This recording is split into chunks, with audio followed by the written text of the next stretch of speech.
Hola a todos, bienvenidos a un nuevo episodio de Espacio Abierto.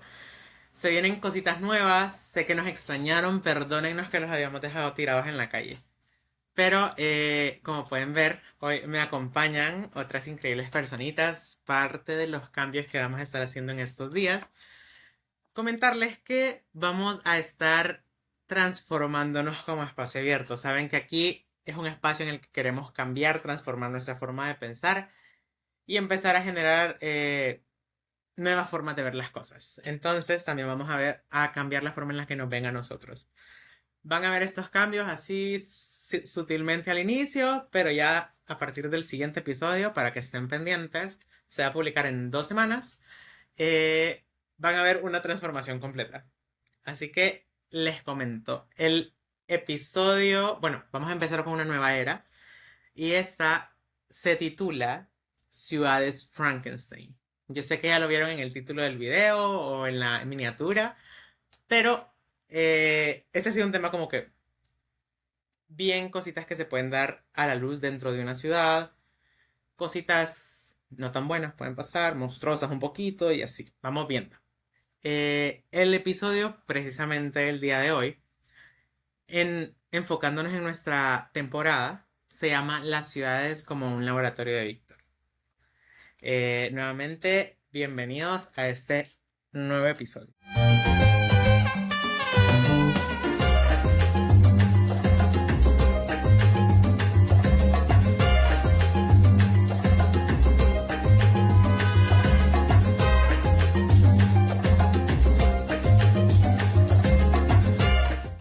Hey, ¿podemos empezar por aquí? Bueno, mi nombre es Mar. Tengo 25 años para el momento en el que estamos grabando esto. Soy Piscis.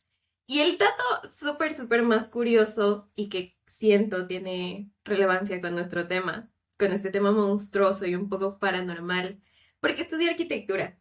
La verdad es que creciendo con un papá arquitecto no era algo que estaba en mi lista, no era mi deseo, hasta que un día, después de tomarme un año sabático, desperté con una sensación extraña de querer crear, de querer hacer más cosas y seguir el camino de mi papá.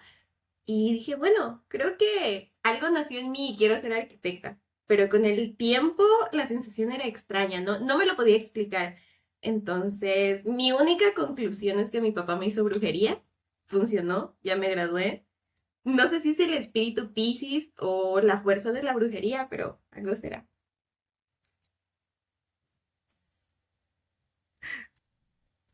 Súper, súper. ¿Pablo? Bueno, mi nombre es Pablo Ramírez, soy de Venezuela. Y bueno, yo creo que apoyándome un poco en lo que dice Mar, una anécdota interesante, puedo comentar que yo quería estudiar arquitectura desde que estaba en bachillerato, pero por cuestiones de la vida me decían, no, esa carrera es horrible, no, eso no entres ahí, eso es muy caro, es mucho dinero, es imposible. Y yo, bueno, pues me voy a ir por ingeniería. Y yo me convencí de ir a ingeniería. Tanto así que aquí hay una prueba que uno presenta para optar a carreras y las carreras que yo quería era ingeniería civil, eléctrica y mecánica, nada de arquitectura. Total que un día yo estaba en otra ciudad y le digo a mi papá, porque yo no tenía acceso a internet, o sea, estaba por allá metido en algún monte. Oye, pa, mira, ¿me puedes llenar la planilla de la universidad? Porque no tengo internet, se me cuesta, entonces hazme el favor ahí. Estas son las carreras que hay que poner. Y él puso ingeniería civil, arquitectura, ingeniería eléctrica. Yo vi, no, ¿por qué? Bueno, no hay problema, vamos a presentar. Total que yo presenté mi prueba y quedé en arquitectura. Y yo, no puede ser. Qué locura. Y eso es una historia que yo cuento y la gente dice, qué loco. Y bueno, el primer semestre de la carrera yo dije, esto me encanta. Y me quedé y ya me gradué y ya soy profesor ya y todo. Y de verdad lo disfruto mucho. Entonces, esa es mi historia. Wow, qué increíble. Muchas cosas curiosas. Y por último, pero no menos importante, Dana. Bueno, hola, buenas noches. Mi nombre es Dana Lagos, yo soy de Honduras y tengo actualmente 21 años, soy Leo. Y bueno, mi historia con la arquitectura no va tan a lo paranormal, pero sí a las decisiones, porque igual concuerdo con Pablo, mi familia también era como arquitectura, es pesada, es cara, está difícil, pero cuando hice el examen en la universidad, yo apliqué para cualquier cosa que quedara menos arquitectura. Y después me puse a hacer como exámenes de esos que ven en esos test para ver de qué soy bueno. A mí me salió que yo era buena para ser avicultora, lo cual pésimo porque me dan fobia las aves. Entonces decidí hacerle caso a mi instinto y una semana antes de iniciar clases pedí el cambio a arquitectura. Y bueno, yo actualmente soy en último año de carrera. Wow, qué historias más increíbles. He quedado en shock. Créanme que ni yo la sabía. Y había hablado con ellos. Pero bueno, igual creo que lo van a poder ir conociendo más adelante en otros episodios, a detalle cada uno. El tema del día de hoy, como ya les había mencionado, es las ciudades como laboratorio de Víctor. ¿A qué viene ese tema? O sea, ¿por qué vamos a hablar de esto? ¿O qué ondas? Pues precisamente nosotros como arquitectos y futuros arquitectos, siempre tenemos como en tema urbano, a veces es como que demasiado macro y no todos nos gusta como especializarnos en estas áreas. Entonces llega a ser un poquito complicado comprender cómo funciona una ciudad o cómo está constituida una ciudad. Y pues al igual que el monstruo de Frankenstein, que pues el científico se llama, apellidaba Frankenstein, por eso el monstruo se llama así, para los que no sabían, todavía.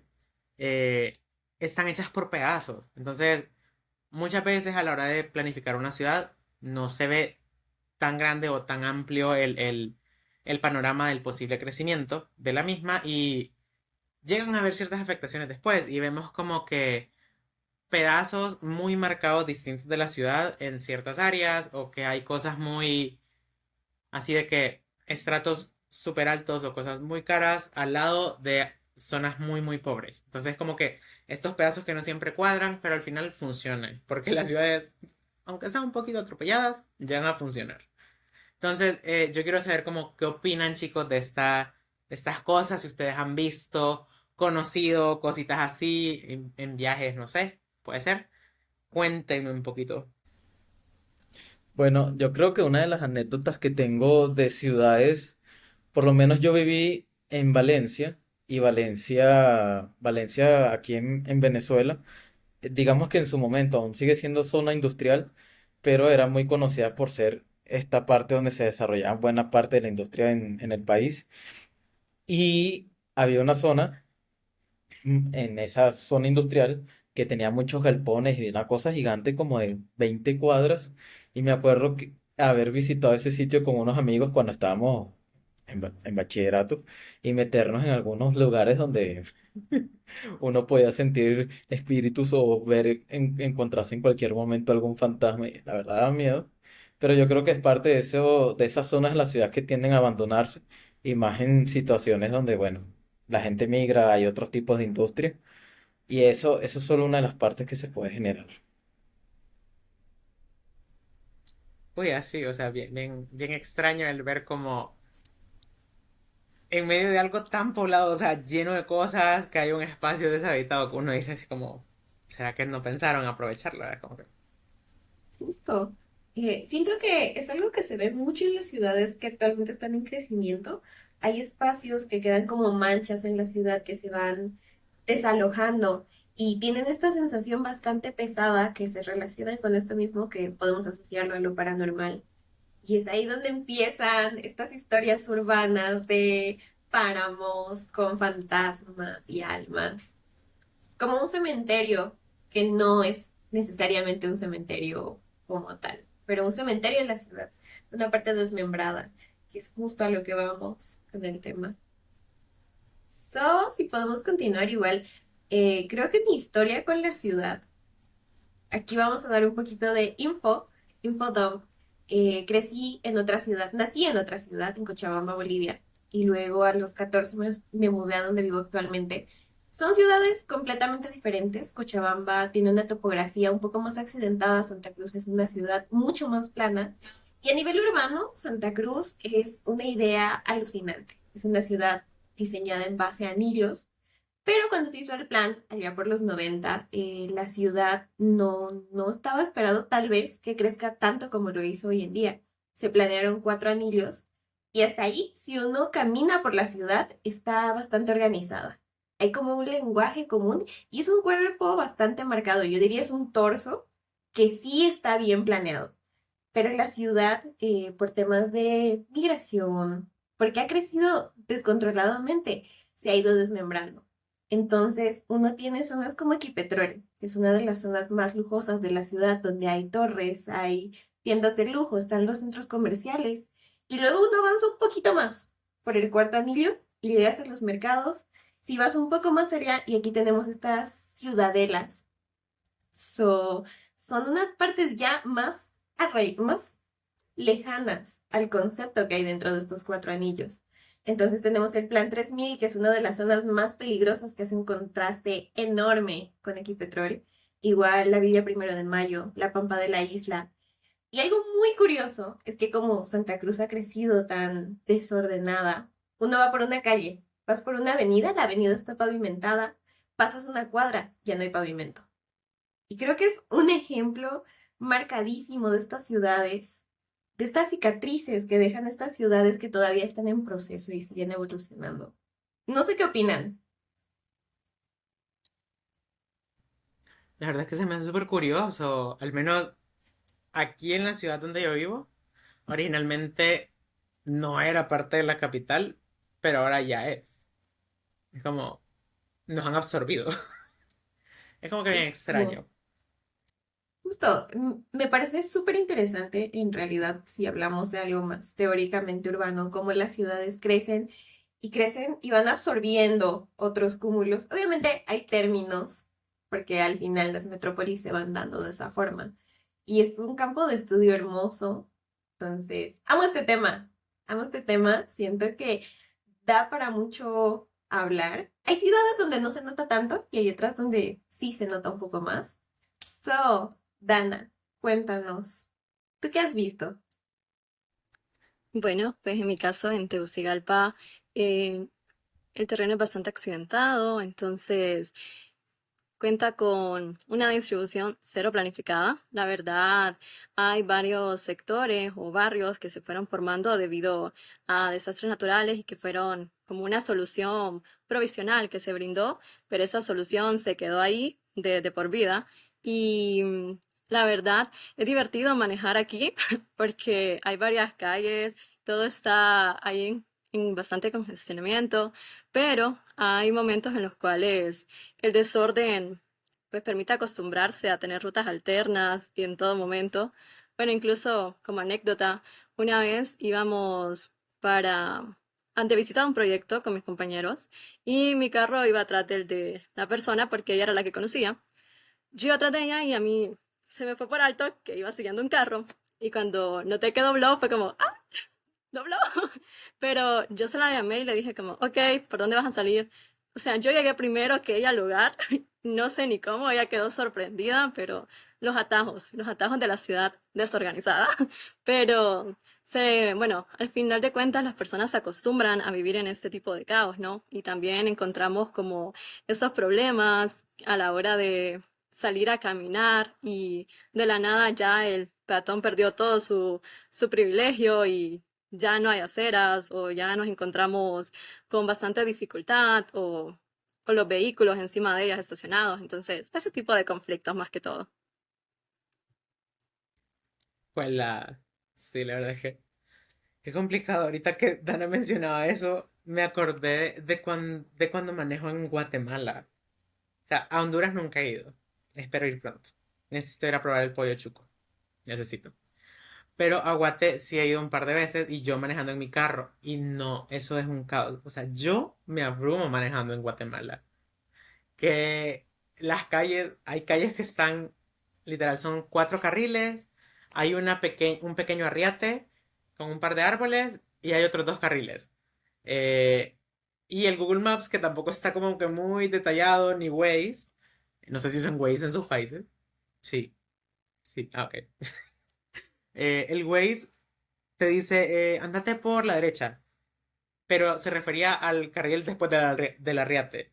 Y es como que uno dice, ¿qué pasó, ya? Entonces es bien complicado y súper caótico. Entonces aquí fue como que llegué a volver a pensar de que estas ciudades, muchas veces cuando se están construyendo así a pedazos o que pues, no están ordenaditas, claramente un ideal sería que estuvieran ordenadas, ¿verdad? Siendo realistas, no es algo que pase tan seguido. Pero llegan a ser un poco caóticas, al menos hablando del aspecto externo. Claramente yo aquí en mi país, yo manejo y yo ando tranquilo porque sé por dónde ando. Pero alguien que venga de afuera a querer manejar en las calles de mi país, probablemente se pierda. Es como que bien extraño.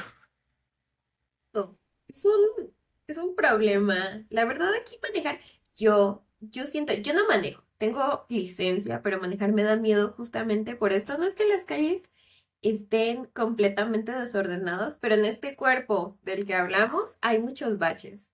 Está muy accidentada, entonces no tengo la coordinación para frenar.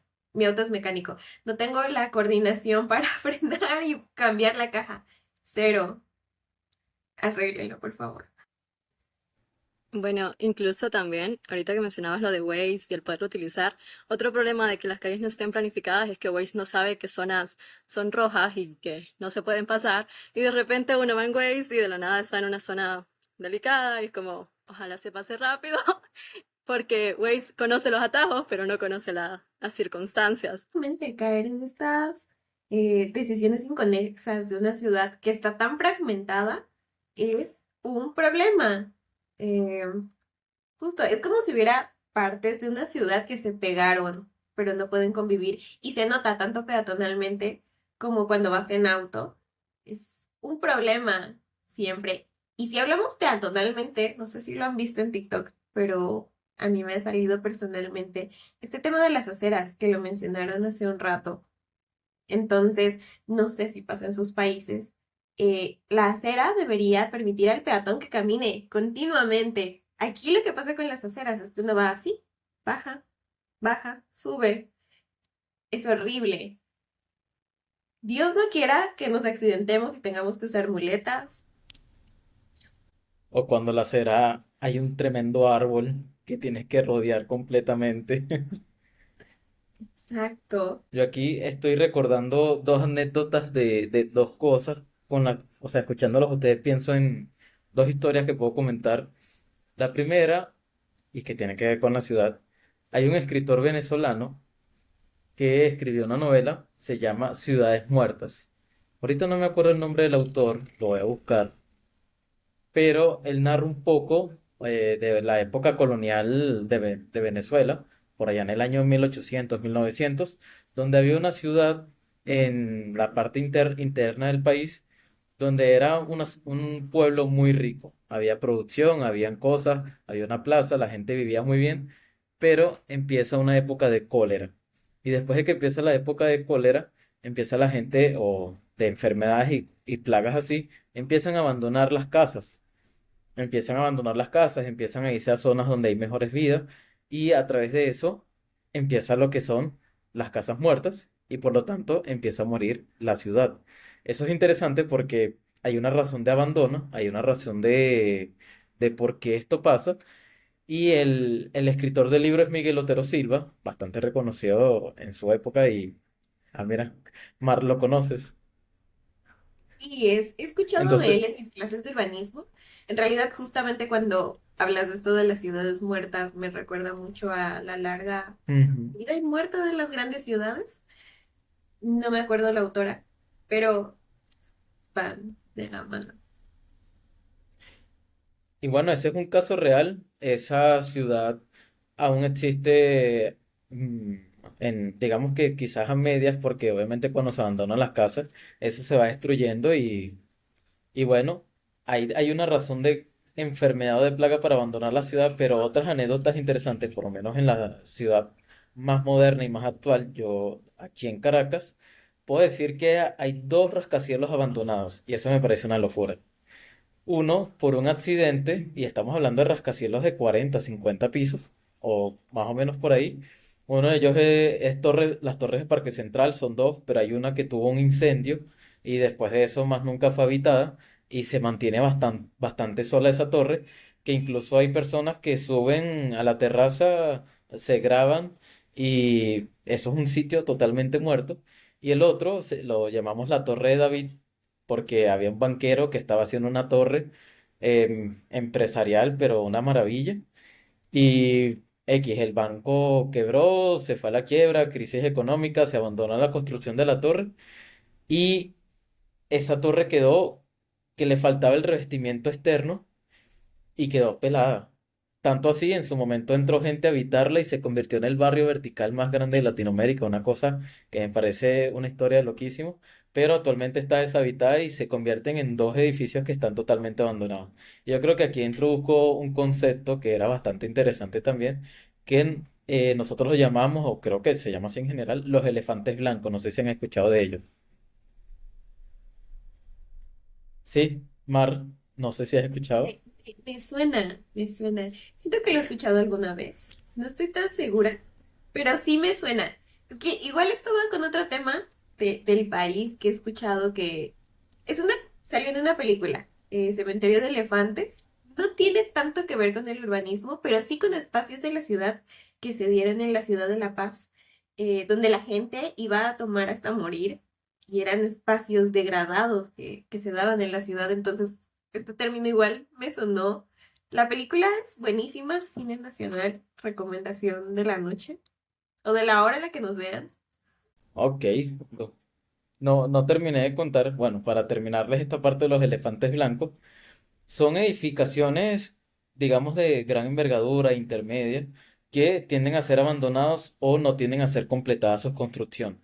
Por lo menos aquí teníamos un gran elefante blanco, que era un edificio de unos 15 pisos, sede de un cuerpo gubernamental, y el edificio estaba construido como hasta la mitad, lo cual es absurdo, y era como se le veían las vigas proyectadas así con cabilla y de un momento a otro lo terminaron, pero sí hay muchas edificaciones en la ciudad donde por mantenimiento o porque un organismo se movió o la abandonó, se abandonan y son edificaciones robustas, de buena calidad y sobre todo que se hicieron en los 80 90 donde había un desarrollo moderno aquí muy fuerte, se abandonaron y quedaron así a quien lo tomara y se convirtieron en esos elefantes blancos de la ciudad que, bueno, poco a poco se van recuperando, pero habla también de un poco del abandono y cómo puede morir o cómo va perdiendo la ciudad esa fuerza. Y bueno, en este caso, menos mal se está recuperando, pero es vida y muerte, como estábamos hablando. Pues o sea, están repotentes esas historias.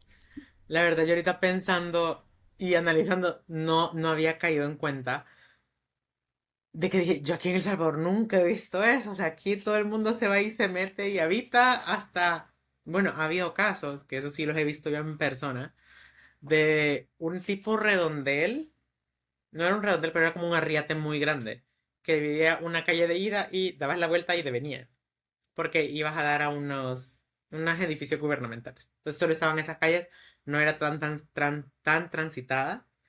Y resulta que un día de la nada llegó a habitarlo una comunidad. Y empezaron a construir sus champitas, así en medio, pasaba calle aquí, pasaba calle aquí. Y ellos de lo más normal. Y fue como que, ok. Pero pensando en el tema de abandono, o sea, me quedé pensando que, pero aquí tiene que haber más de alguno que esté así sin habitarse.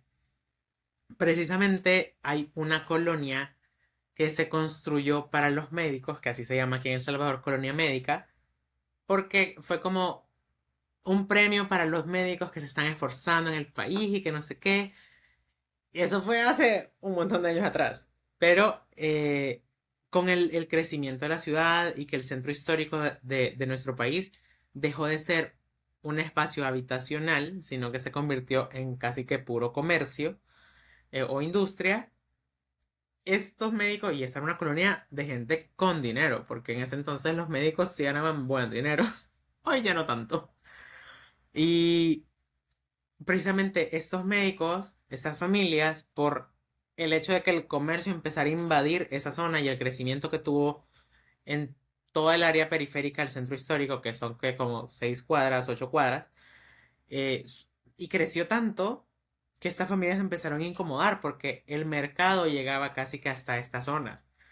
Entonces era como de que gente con dinero no se quiere mezclar con el pueblo, ¿vea? Siempre, ¿vea? Pasa, nunca se quieren mezclar. Entonces, la gente se fue, buscó otras casas y ahora están ubicados en zonas mucho más altas, literalmente más altas, porque están como cerca de montañas, entonces están como en las faldas. Y estas casas quedaron completamente deshabitadas por muchos años y que a la fecha creo que siguen, porque uno recuperarlas es muy caro, las personas no las pueden costear. O sea, como la gente que sí quisiera vivir ahí no puede costearlas.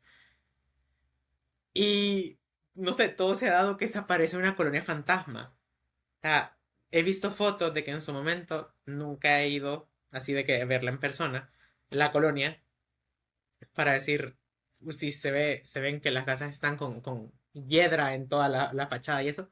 No lo he visto, pero sí he visto fotos de que sí, o sea, el césped en las fachadas gigantesco, todo grafiteado, o sea, literalmente abandonado. ¿Qué cosas pasaron en esa colonia? No sé.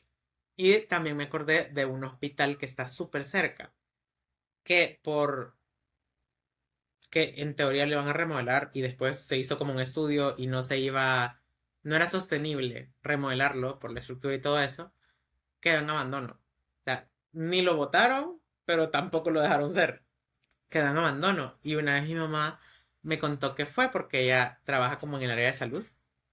Me contó que fue, que las dejaron entrar, que no sé qué, porque andaban cerca con unas compañeras y que se fueron hasta la morgue. Ella desde hace un montón a ella le encanta eso como de lo paranormal y acercarse y las películas de miedo.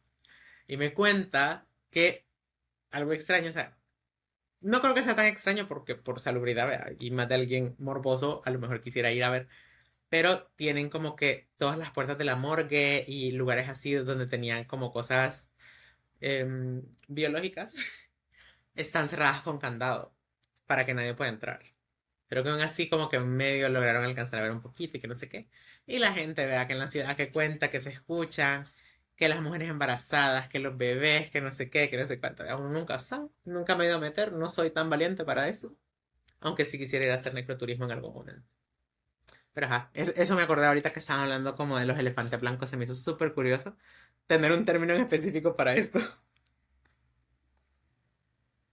Siento que el caso más común para elefantes blancos son los hospitales, hospitales y colegios. Al menos si estás metido en el mundo de exploración urbana en YouTube, son del tipo de videos que más te salen. Y es un caso que hay en muchas ciudades en realidad. Debe haber alguna lógica detrás de que los colegios y los hospitales sean los espacios, las construcciones con mayor abandono. Y ahora, una pregunta para Paulo, porque lo he visto en internet, no estoy segura, no me acuerdo el nombre, pero vi de un edificio abandonado en Venezuela que iban a hacerlo cárcel. Era una cárcel, nunca terminé de entender y lo iban a reutilizar para llevar a los presos. Ya cachó, sí, ahora sí. Sí, aquí en Venezuela, bueno, aquí mismo en Caracas, está el Helicoide. El Helicoide se proyectó como el centro comercial más grande de Latinoamérica para su época. Era un edificio que estaba en una loma y como fue pensado en la modernidad, donde el carro era lo principal, él tenía una espiral que iba rodeando todo el centro comercial e iba en ascenso, y la idea era que tú llegaras a cualquier local en los niveles superiores en carro. Entonces eso era una idea genial. Incluso tenía una cúpula geodésica, que eso es algo bastante particular. Fue proyectado por un arquitecto estadounidense, ahorita no me acuerdo el nombre, pero era también bastante reconocido. Creo que estuvo relacionado con la cúpula geodésica que está como en Disney World, algo así.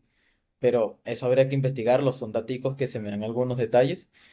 Y bueno, cuestiones de que se proyectó en modernidad, tiempos políticos en Venezuela complejos, se abandonó la construcción del edificio porque es una cosa gigante.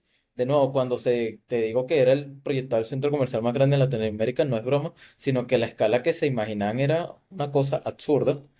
Y el edificio se le buscó dar un uso, eh, y el uso que se le dio durante la última época fue como un centro de reclusión, donde, sin adentrarme en temas más profundos, porque bueno, Este, con todas las situaciones que se están proyectando actualmente, eso se busca recuperar y ha habido incluso un debate en donde si ese edificio se demuele o se conserva, porque ahí según han pasado cosas horribles a nivel de torturas y cosas así.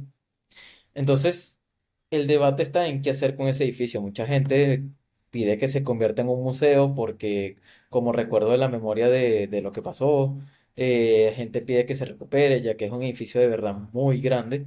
Pero sí, efectivamente eso pasa y actualmente se está viendo qué se hace con eso.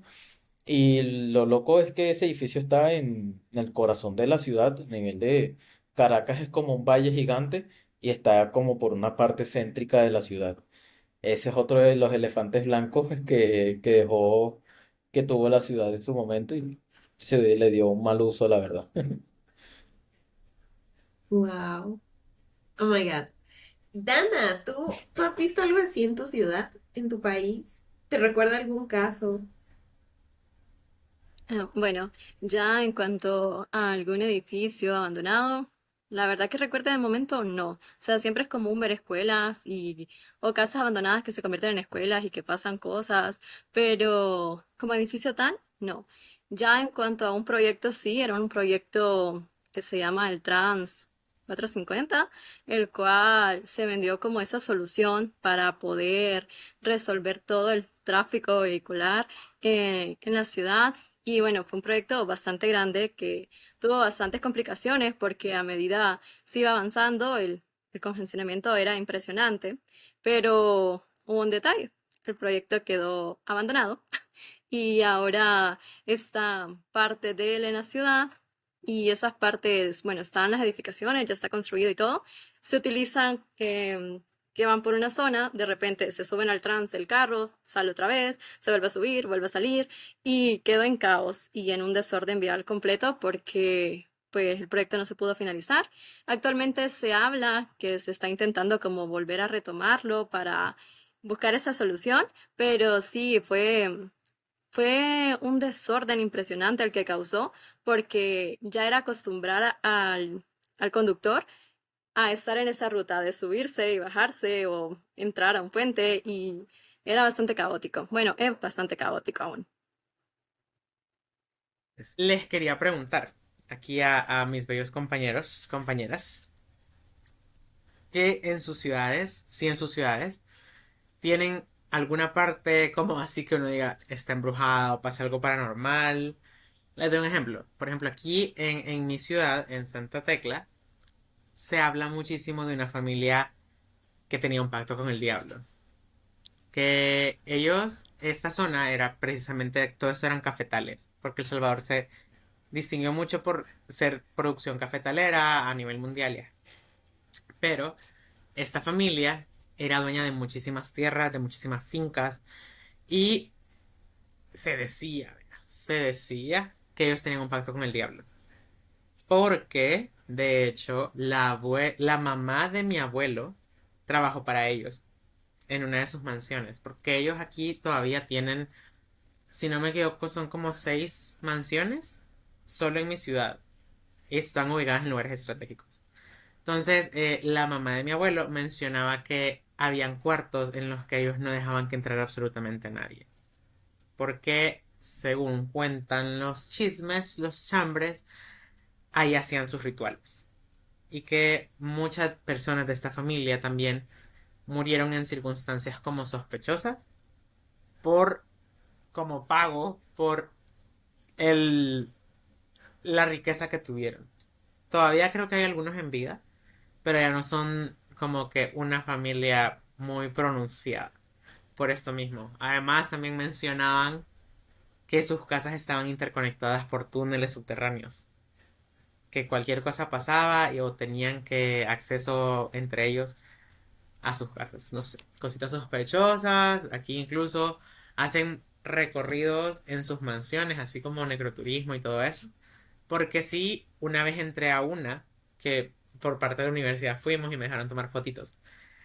Y sí se siente una energía extraña. O sea, no le voy a decir, ay, sí sentí que algo me tocó o algo así, pero sí se siente extraño. más allá de haber entrado a una casa abandonada, solo la casa, porque ya lo he hecho en casas abandonadas sin nada, pero ahí se sentía tan extraño que es como que, no sé, no sé si creerles, pero prefiero no dudar. Bueno, en mi ciudad o en Venezuela creo que hay una región completa que se sienten vibras o la gente comunica que hay unas vibras muy fuertes, que es por donde en Yaracuy, donde se encuentra la montaña de Sorte, que se declara monumento natural, pero se llama como, voy a buscar el nombre específico, el monumento natural Cerro de María Lionza. Y María Lionza es un personaje muy relacionado con la cultura santera de las personas que practican esta religión. Y estas son personas que tienen unas características donde, digamos, de alguna manera dejan, o según lo que cuentan, un espíritu entra en su cuerpo y hay gente que se pone eufórica, se ponen a hacer cosas loquísimas y la verdad, bueno, hay unas vibras muy fuertes ahí. Incluso Willy Colón y Rubén Blades tienen una canción que habla de ese lugar que se llama En la montaña de Sorte. Y dice, en la montaña de Sorte, ta, ta, ta, ta, ta, ta". O sea, X. Recomiendo que la busquen. Y la verdad, parte de esas culturas a veces hay gente que la practica en la ciudad y se sienten una vibra muy fuerte. O sea, hay gente que la ve negativa, hay gente que la ve positiva, pero la verdad, hay una frase aquí que dicen de que vuelan, vuelan. Y es así. Wow. Bueno, si nos vamos por el lado de la santería, en Bolivia hay muchas cosas relacionadas al tema. Si nos vamos al caso de de la ciudad de La Paz, no sé si lo han visto, es un espacio súper turístico, está la calle de las Brujas, donde se vende la mayoría de las cosas para hacer, digámoslo así, rituales. Hay una palabra específica que son las chayas. Aquí está la cultura de lo que en México dicen chalanes, que se entierran con los edificios, pero en vez de hacer eso, a la Pachamama se le dan ofrendas de fetos de llamas. Entonces, cuando uno camina por esta calle específica, se puede ver a los fetos de llamas colgados. Y esto está en el centro, no es una calle que esté alejada o en una periferia, está en el centro de la ciudad prácticamente. Entonces, tú caminas por ahí, ves cosas para hacer amarres, sales bueno, no para bañarte en sal, porque eso no te trae fortuna, pero algunas sales de olvídalo, olvida este examor. Y bueno, ese es uno de los casos. En Santa Cruz como tal, un espacio, no he escuchado. Más allá de que, digamos, hay algunos barrios, por ejemplo, está por la Villa, que es una de estas periferias en la ciudad donde vive una comunidad ayorea. Cuentan que las vibras son bastante pesadas por los rituales que se practican ahí dentro, pero eso es más que nada historia de la ciudad, cosas que se comentan, cosas que uno escucha cuando va en el bus. Y ya aquí me esparcí por toda Bolivia. El cuerpo pasó de ser solo una ciudad a ser todo el país. Pero es que hay muchísimo, al menos aquí, igual en Potosí, en la parte de las minas, la ciudad de Potosí es mucho más pequeña, en su momento fue una ciudad minera, una de las más importantes que hubo. Es uno de los espacios que se consideran más pesados. La gente que ha ido, todavía no tuve el privilegio, cuentan que antes de entrar a las minas hay que pedir permiso a no me acuerdo exactamente el nombre, pero podemos poner alguna fotito en edición, no sé. Pero sí son espacios bastante pesados en la ciudad porque son lugares igual donde la gente ha muerto tratando de buscar riqueza. Antes, ahora, se ha dado de todo. Y Dana, ¿tú qué historias paranormales de la ciudad tienes? Bueno, mi ciudad es tranquila. Aparte de sentirse desolada de noche, pues no tiene cosas tan paranormales, pero si nos vamos a otra parte del país, como por ejemplo en La Mosquitia está la Ciudad Blanca, que se ha escuchado bastante al respecto, que es un espacio en el cual llegan a intentar intervenir o a intentar explorar qué es lo que sucede ahí, pero normalmente las personas que llegan son personas que salen enfermas o que regresan con una personalidad diferente, diferentes emociones, diferentes sensaciones, porque abunda la energía en esa zona y se caracteriza por ser esa ciudad la cual no quiere ser intervenida, no quiere ser em, habitada, y es una ciudad que la esconde la misma selva, ya que es difícil acceder. Por ejemplo, para ir a la Mosquitia, pues es una zona a la cual creo que hay algunos espacios en los cuales no tienen energía, entonces estaba completamente desconectado con el resto del país, y para acceder hay que irse como en lanchas. Incluso recuerdo una arquitecta que nos comentaba que ellos tuvieron que intervenir una zona y ellos fueron, pasaron la lancha, llegaron como a una comunidad, estuvieron ahí totalmente desconectados de la civilización, pero dentro de unos años ella regresó al lugar y esa ciudad ya había desaparecido. O sea, esa zona con la comunidad que estuvo ya no existía. O sea, ella no sabe si fue por algún desastre natural o por algo, pero para poder acceder es bastante complejo, y Ciudad Blanca es de esos misterios que tiene Honduras que sigue sin resolverse. Wow. Wow. Quedé pelona. Quedé como cuando escuché las historias de los Montes Apalaches, que fue como, girl. Pero sí, siento que las ciudades se prestan para estos misterios. Sí, la verdad es que, ojalá, o sea, de verdad que quedo como bien asombrado con todas. Me van a ir a conocer, aunque Ciudad Blanca no, si no, no regreso. Tampoco. Igual las minas no, tampoco. No hay que arriesgarse tanto. Tienen su atractivo. La verdad es que hay gente a la que le gusta. Se paga por estos tours. La verdad, uno paga por entrar a las minas, porque es como un espacio histórico en nuestro país. Pero sí, sí, ya me acordé el nombre, se le pide permiso al tío para entrar. Entonces tú tienes que pedirle permiso y aparte se le dejan hojas de coca y generalmente una lata de cerveza y ya ahí puedes entrar y tienes que tener fe. Eso sí, en Bolivia hay muchos de estos lugares en donde tienes que entrar con fe, porque si no, ya vas a tu propio riesgo. Qué miedo. No nos hacemos cargo. Dejé a mi país como un espacio paranormal. Me encanta, pero me encantó. Ya en otro episodio, pues, les agradezco, chicos, por haber estado aquí hoy. Van a ver a nuestro video público muchos cambios de aquí en adelante, pero aquí, pues, ya conocieron un poquito más a Pablo, a Mar, a Dana, y pues a mi persona, que ya tienen un poquito más de conocerme, que vamos a estar siempre buscando entretenerlos, pero también informarles un poquito, que conozcan Latinoamérica. Al final aquí tenemos orgullo latino, todo esto nos une, y pues nos vemos en el siguiente episodio. Hasta la próxima.